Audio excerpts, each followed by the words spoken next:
Hey, Bookworms Pod. It's Kristen here. We were fortunate enough to have at Darth Internus, that's Tom over on Twitter.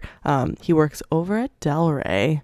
We were fortunate enough to have him come on the podcast for our wrap up of Canto Bite.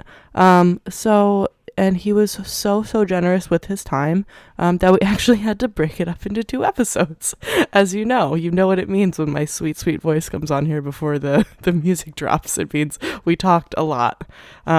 No, but really, this episode and next week's episode are really good. Great content. They're actually like a lot less silly, but still silly enough. Don't worry.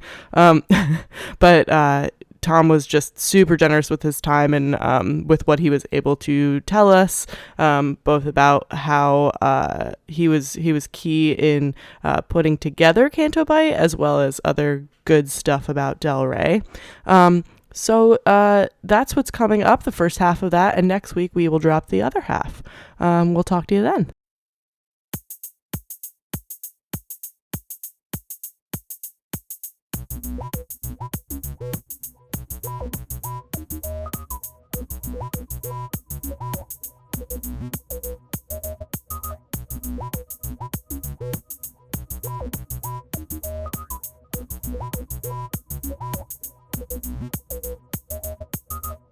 Hello and welcome to episode 71 of the Book Wars Pod.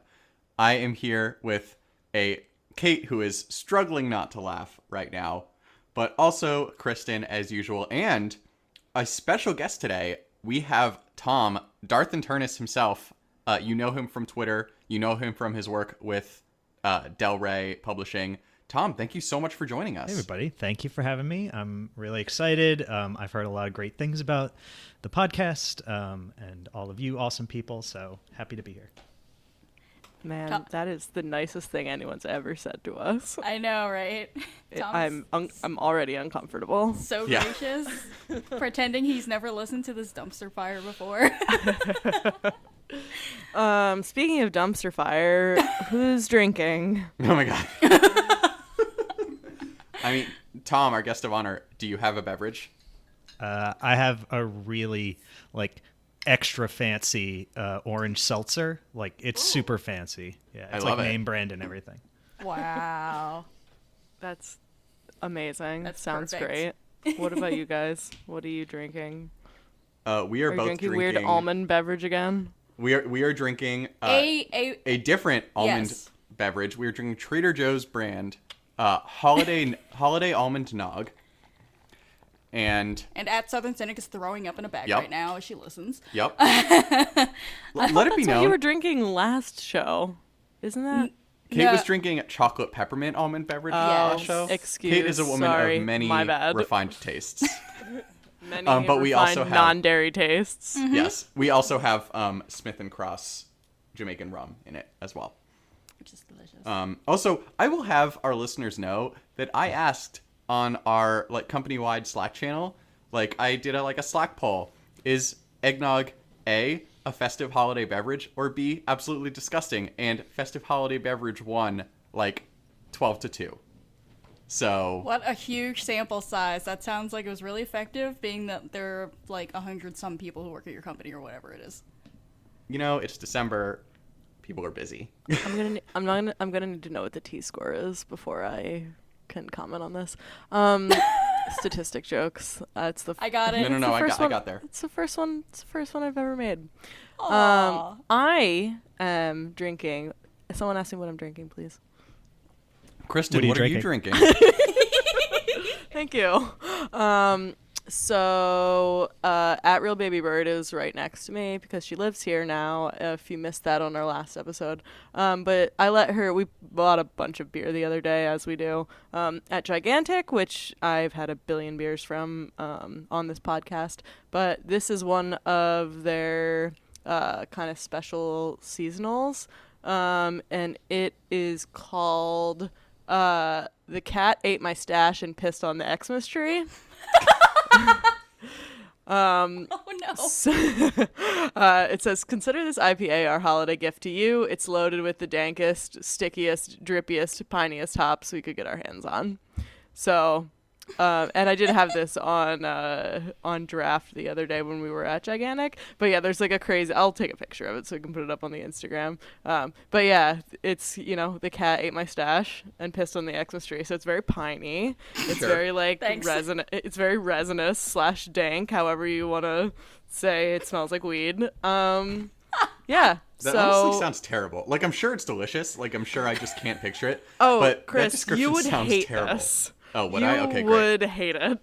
It's not like you remember all the things we talked about on Let Me Plug My Other podcast on Tashi Station Brew House. This is like such an IPA that you would not like. This is like a very traditional. It tastes like trees and weed. That's what it tastes like. Fair. You so, would hate it.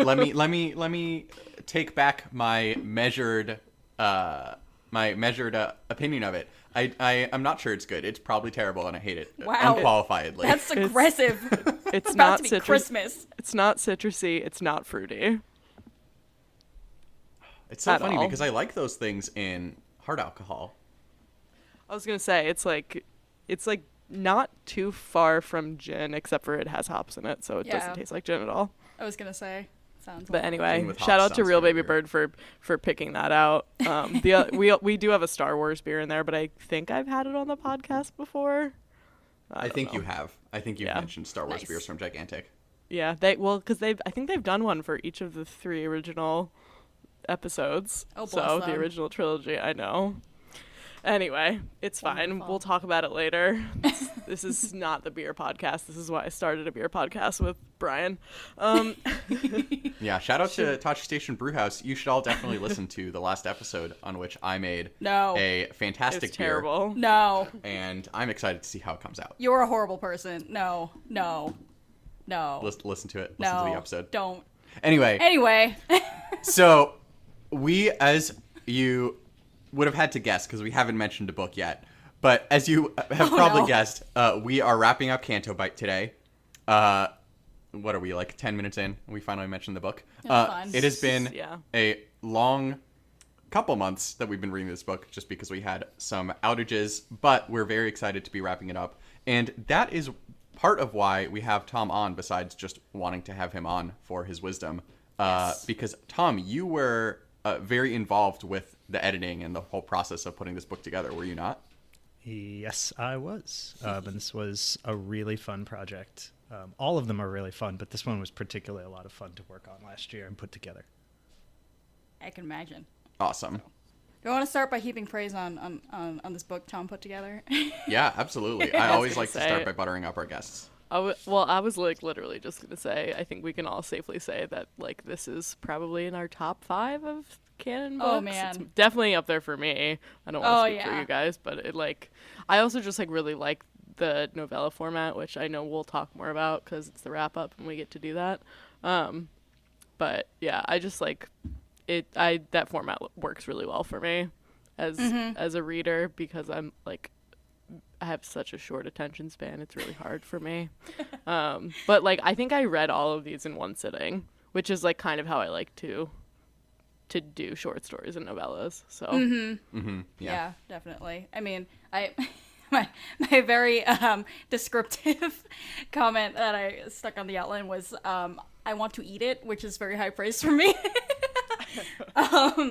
Because I don't know. I just wanna hug this book. I guess I can hug this book if I really wanted to, but It's we don't have it in ebook. We have it's a physical true. copy. It's true. But as Keith was saying, I really love the novella form. I haven't read as many of them, like just in life, as I would like to have, because it's just like the redheaded stepchild of fiction. Like nobody knows how to define them. Nobody wants to write them, and so just to put together this collection like this, I think was like kind of ballsy, and I like it. Like I'm super into it, and all of the writing styles are super different, but obviously all super good and all on the same topic. So it all just worked for me, really.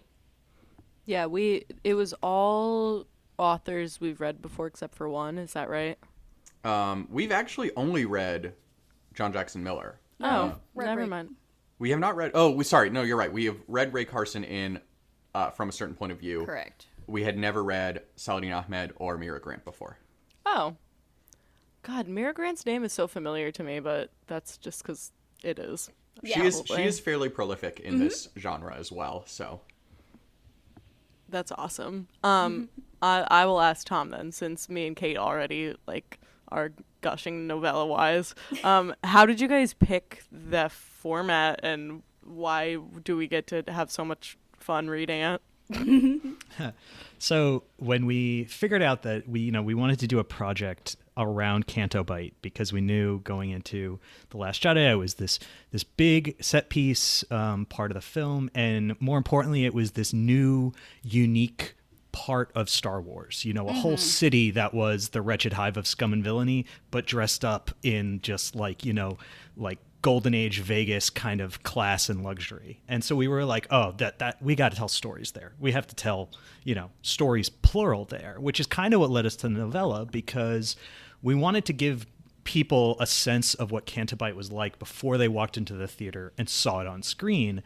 And, we were toying around with well, how do we tell a story? And we almost kind of immediately came to the idea of, why are we just going to tell one? Because then we took a look at those images that you got when you saw the photo shoots they were doing for The Last Jedi. You saw just all those amazing alien characters they had created for Canto Bight. And you're like, how could you just pick one or two of these to tell a novel around?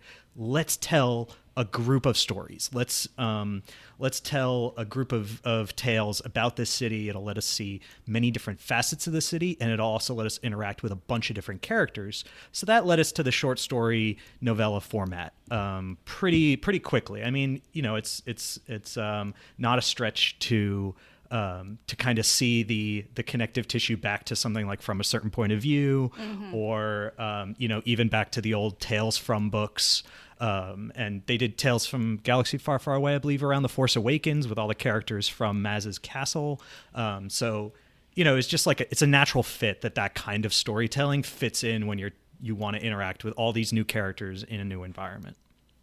And then we just settled on, rather than a bunch of short stories, we just settled on from what we thought would be the most enjoyable, doing some novellas. And then once we determined novellas, because that would get us how long each story was going to be, we figured 4 would get us to the length of basically a regular novel, so that you could really feel like you were getting the full experience of a novel in 4 stories. We just kind of did the math on what the word count came up to.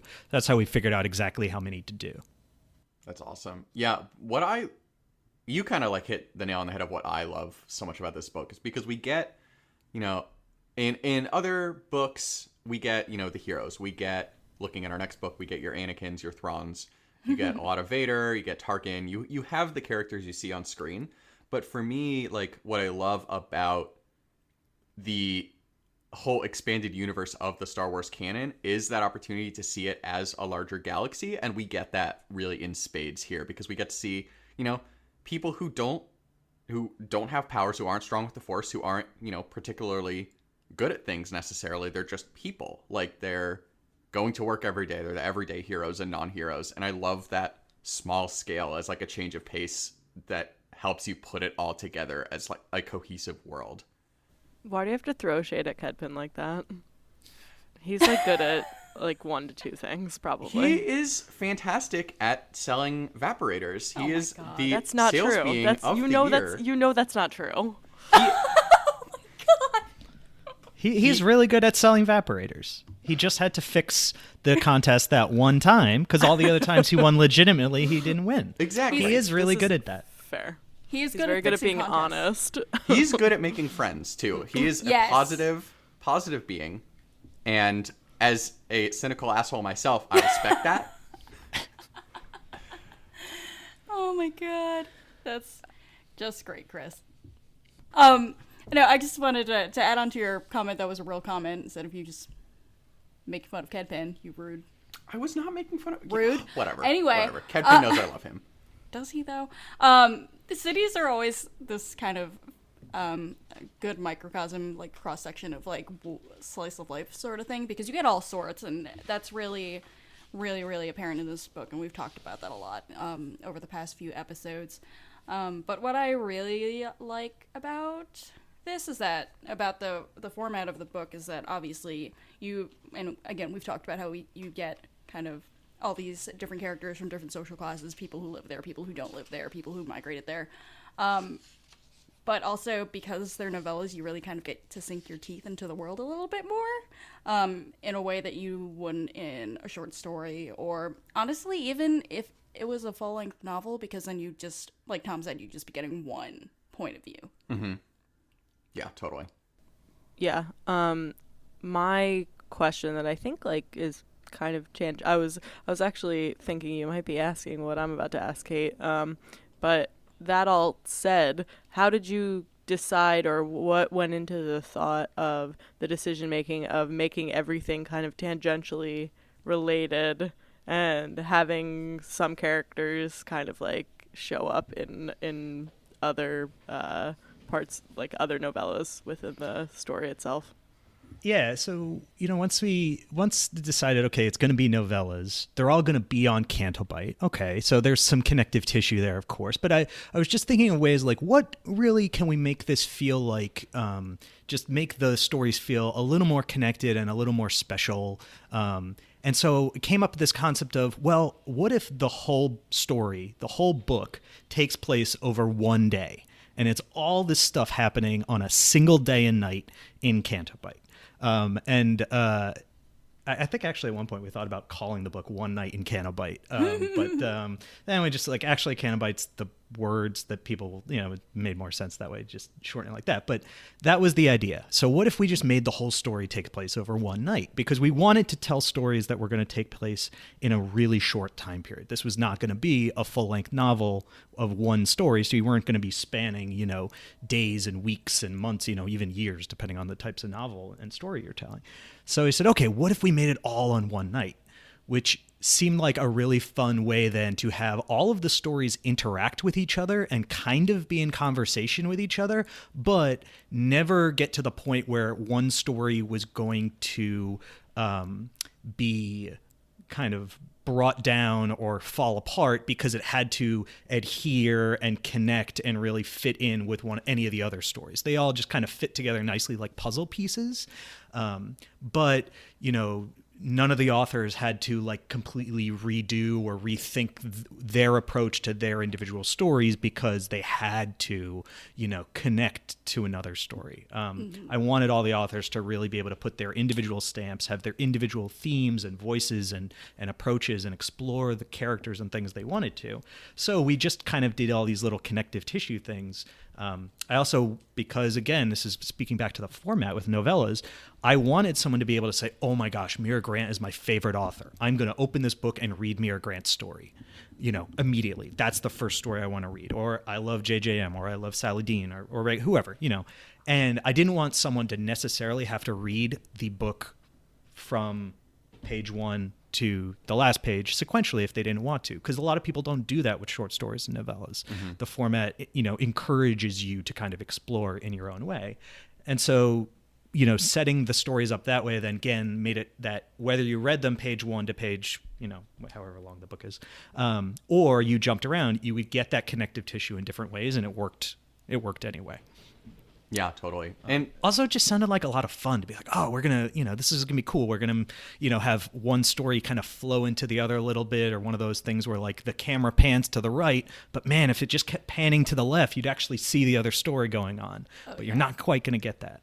Yeah, absolutely. I mean, as speaking as someone who works in editing, I would like just, I don't know, slap somebody to get a project like this. Like, it just sounds like so much fun. Yeah. And going back to that process for a second, and these are all questions that are very interesting to me and probably not to our listeners, but like when you're talking about working with the authors, exactly. It is interesting. I get asked about this stuff all the time. People actually do find it interesting. Excellent. I'm glad. Good. So like, or so I tell myself. Thinking back to like working with the authors, what is that process like? So do you and Del Rey in concert just pick authors to pitch? Do authors come to you and say, I want to write this? Do they, do you hand them a like picture of all the characters that like are going to be in Canto Bight and be like, pick which ones you want to write about? Like, how does the like prep for the actual writing happen? So once we knew, okay, it's gonna be Canto Bight book, we're gonna do novellas, we're gonna do 4 of them, we're gonna, the next step was, okay, who's gonna write these? I love working with JJM, absolutely love working with JJM. Anytime I can work with John Jackson Miller on something, I'm going to. So it was kind of a no-brainer. And because it's just like I know John from from a certain point of view and working on A New Dawn and every other project he's worked on, Rise of the Empire, he did a short story for us. He wrote a short story for Lords of Resistance. So he's done so many little things and stuff here and there, but we've spent so much time together that I actually knew that he had an interest and some experience and stuff with things like casinos and gambling. So I was just like, oh, he's going to have a great, he's going to have a great take. He's going to have a great story. Awesome. We had been a really big fan. The friends at Lucasfilm and everyone had been really big fans of Saladin Ahmed and wanted to work with him on something, and this was just there was an opportunity. Great, gonna work with him. Ray Carson's story and From a Certain Point of View just floored me. I loved it. I loved everything about it, and so it was just like, I keep kind of lists of people we either have worked with that I want to work with again, or who I've never worked with that I think they would be amazing in a Star Wars story, or their voice, their perspective would be amazing in the galaxy far, far away. So when something like this comes up, particularly a project like this where there's a lot of opportunity, you can hire more than one author, basically just go down my list and think, okay, who do I think could really do well here based on what their sensibilities as an author are? So that's kind of how it got me to Ray and Mira and Saladin and JJM.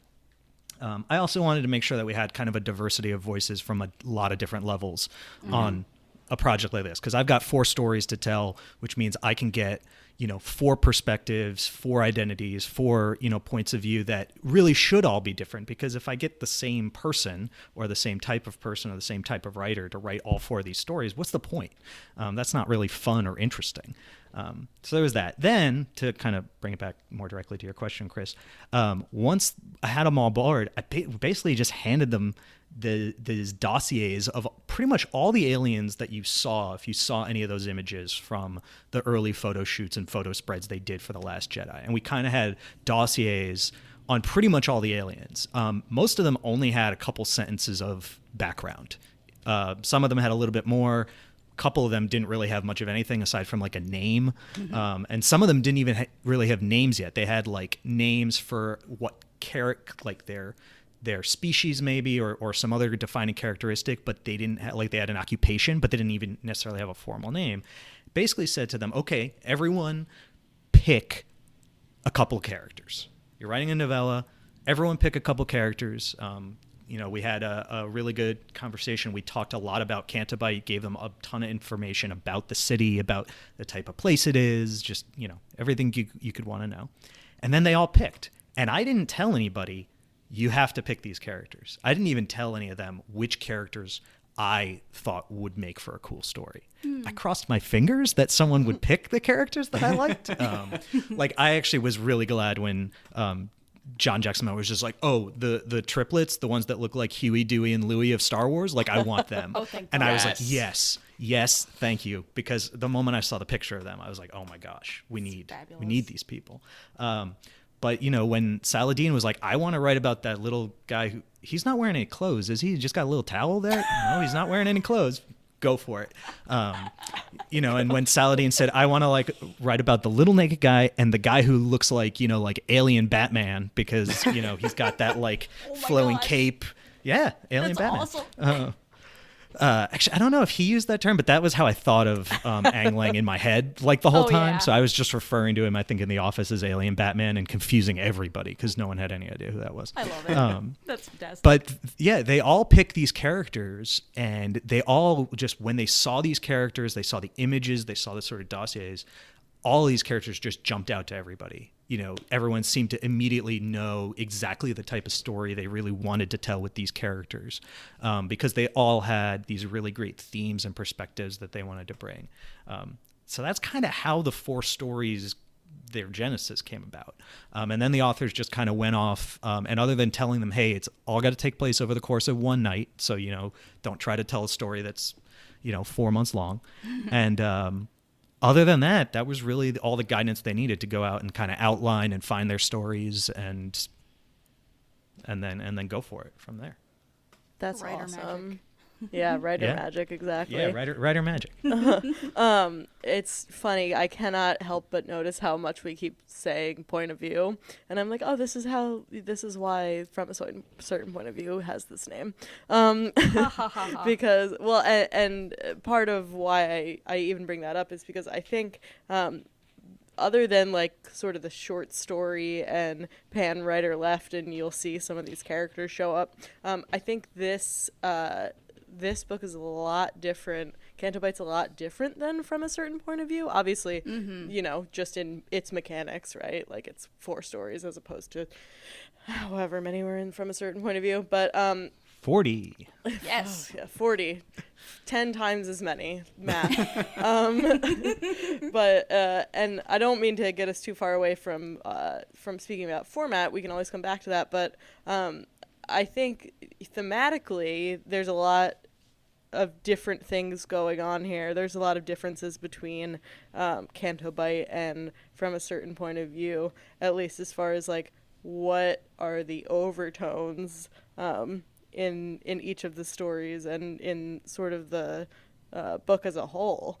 And I know we wanted to talk about that. And who wrote this great question?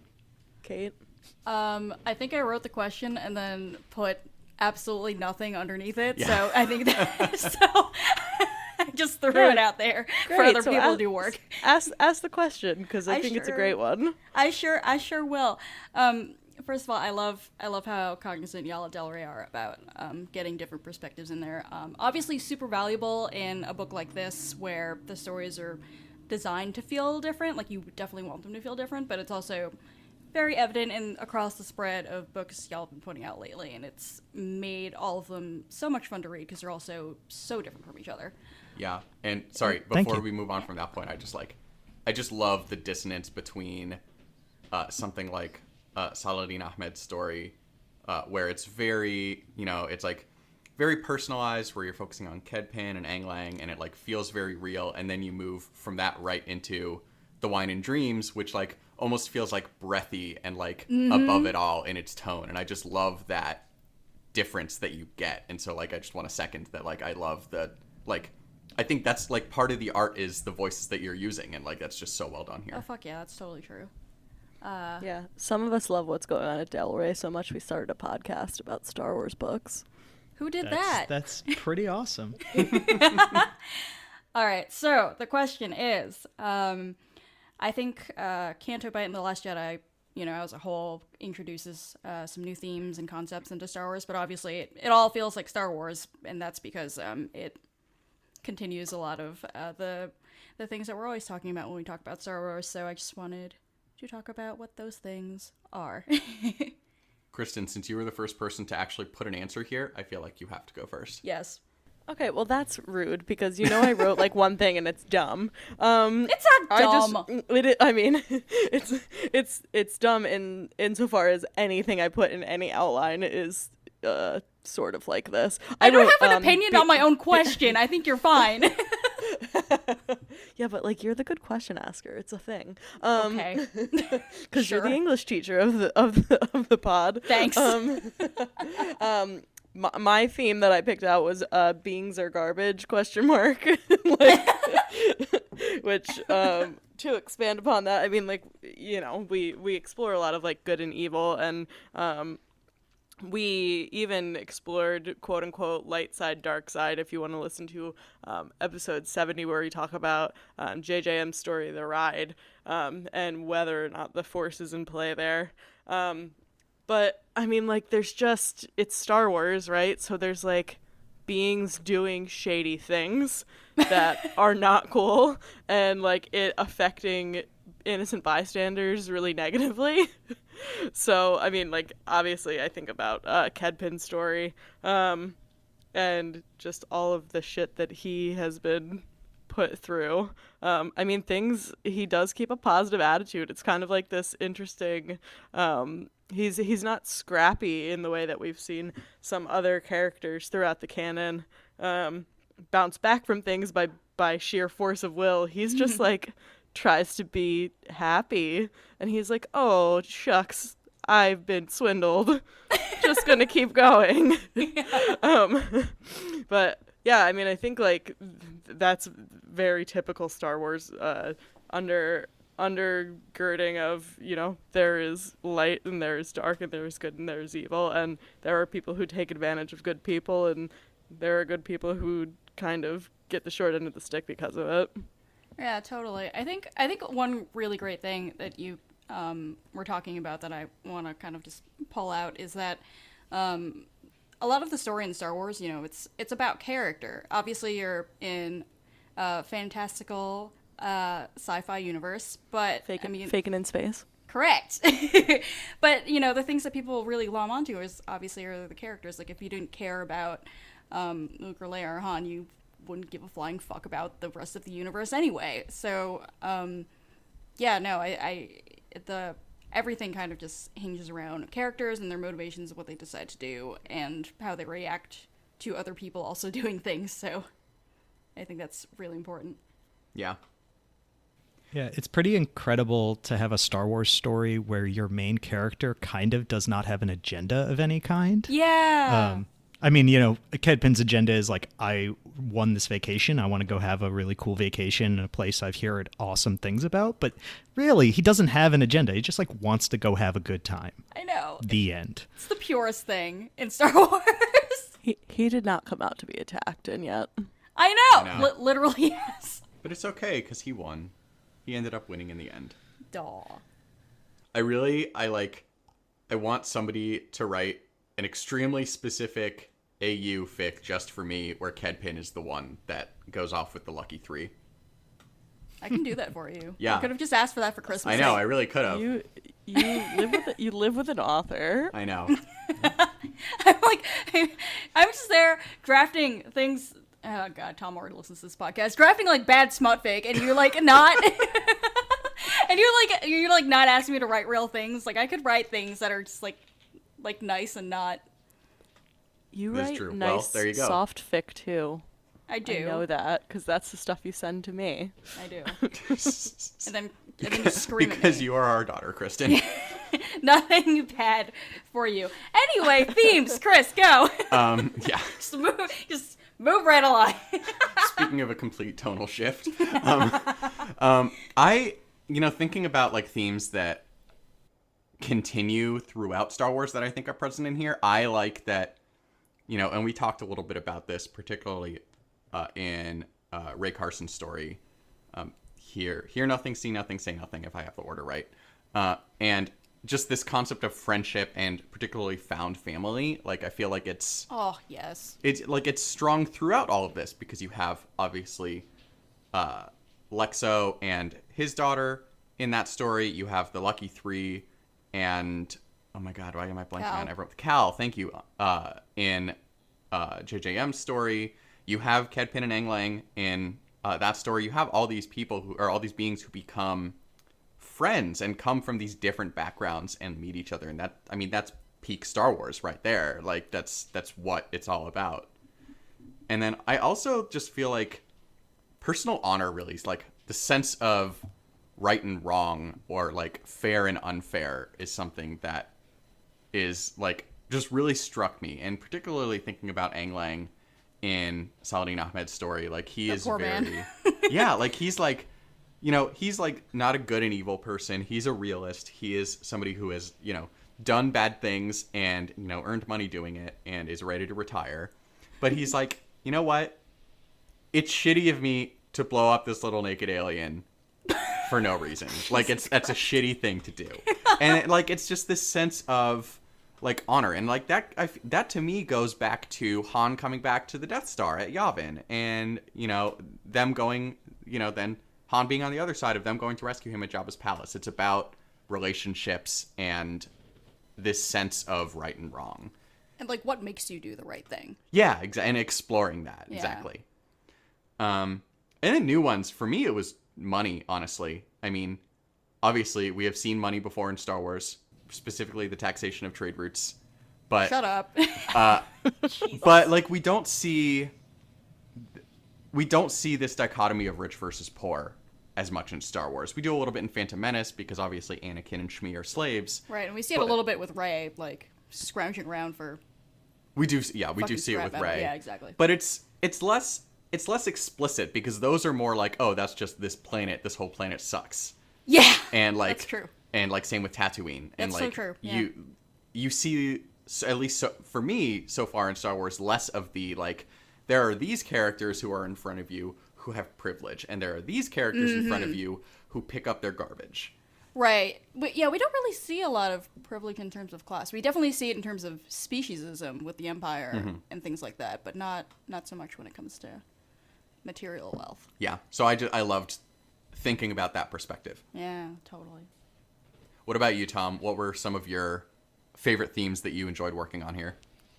Well, I mean, you actually mentioned them. I mean, when Saladin sent in, so when all their authors sent in their outlines, they all made notations of this, or in my responses back to them and our feedback going back and forth, we started to talk about, like, what is your story about? Because one of the things about novellas and short stories is because you have so much less time and you have to be more economical with your words because you just have less space, you really have to know from the jump, what is my story about? Because you need to be able to gear every single word and phrase and sentence towards that theme and concept. You don't have time to like find it.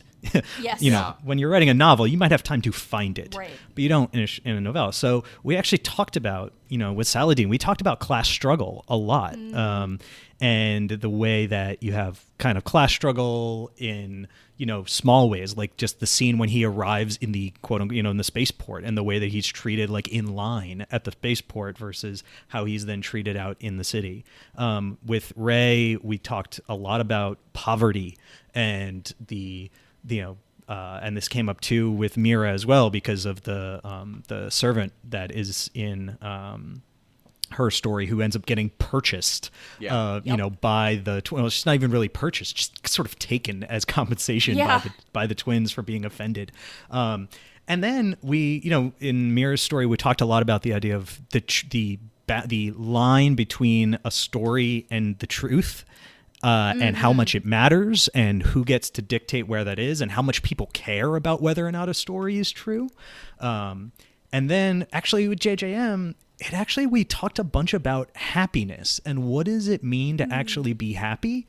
Because Cal, in as much as he's trying to like solve gambling problems and solve debts, and there's, you know, some very functional things he's trying to do in his story, a lot of it is just about figuring out what makes you happy and what happiness is for you and how happiness evolves for you over time, particularly when you're focused on a passion or an interest that you had at one point in your life, how that passion or interest continues to make you happy or changes the way it makes you happy or how it makes you happy. Like, so we talked about so many different things in putting these stories together. And some of the themes definitely cross over, but some of them were really very specific to the stories that the authors really wanted to tell and get across. But you guys hit on a bunch of them, and definitely even hit on some that I hadn't really thought about a whole lot, but are definitely evident on the page when you go back and reread them. Yay. Yeah. Do we get a gold star from we Tom? love Star Wars. I don't have gold stars, but sure. You can have gold stars. I'm just laughing at. Oh, sorry. Go ahead, Kristen. Oh no! It's a beer non sequitur. Why would you ever let me talk? I just opened up the sod busted 6 Return of the Simcoe Fresh Hop Pale, bless. which has like a demented Ewok on it, and yep, Oh yes, the It's Ewok amazing. beer. the Ewok beer. Yep, Yay. the very upset evil Ewok beer. Yep. Who has like 3 beers on the spit. But it does say do or do not, there is no try Yoda Perfect. on it. So, you know, we do what we can. We actually might get, so, sorry not to talk more about beer, but it's what I do. You're not So- sorry. They actually sell all of the art prints for all of these special beers. So like usually the ones that I drink on on the pod are like if you'll ever hear me say like beer 72 or beer 76 or beer 55 or whatever. These are like the small batch that they do. But last time we were there, I saw like a return of the Simcoe art that was framed, and we almost bought it. So we might try. I might try to like get all of them and put them somewhere in the house if I can.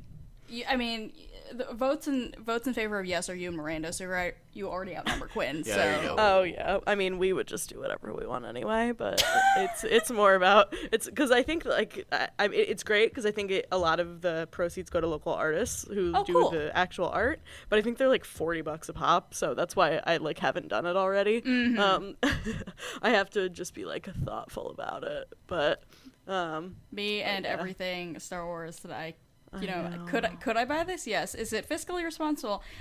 Absolutely I not. know. I'm already afraid for Celebration in my bank account. It's fine. We'll cross that bridge in April. It's fine. Anyway. Thank you. That has been Beer Interlude. Yes. The only thing I was gonna say was just like Oh right, you had a point. it wasn't a point. It was also somewhat a non sequitur based on Tom's answer. Just like cackling at the line between truth and story being a theme, and just like thinking back to a few weeks ago. I think it was Matt Martin at Missing Words of Lucasfilm, who was like, "This is the official moratorium on me telling you whether something is canon or not." Oh, that poor man.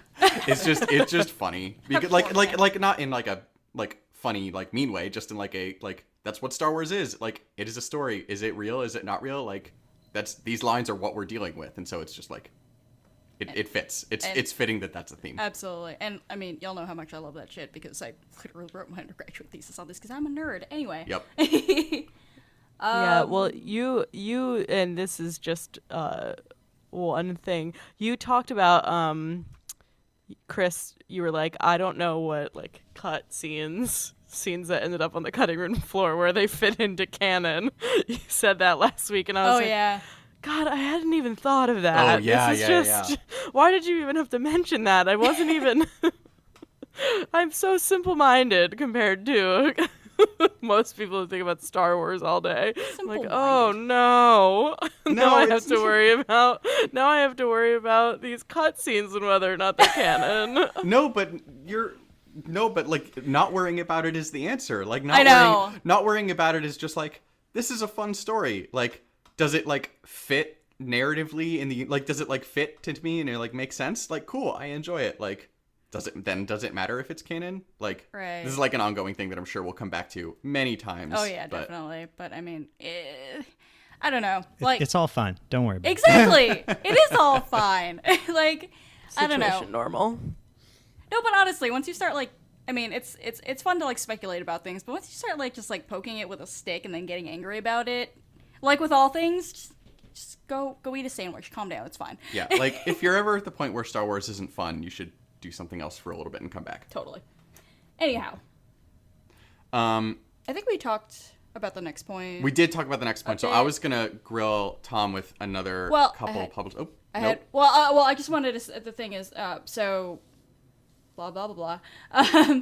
So the next story was about, advantages and disadvantages to the novella form. And we talked a lot about the advantages. And I think the fact that Canto Bight is a collection kind of mitigates the big disadvantage of novellas for me, which is always that, obviously, as we've been saying, they're on the shorter side. So I'll get to the end and I'm like, but where's the rest of it? So I just kind of like get to keep going. I mean, I still feel like, but where's the rest of it about this book, generally speaking? But that's because I loved it so much. So that's not a problem with stories or missing out on things with the universe or anything. But that's me.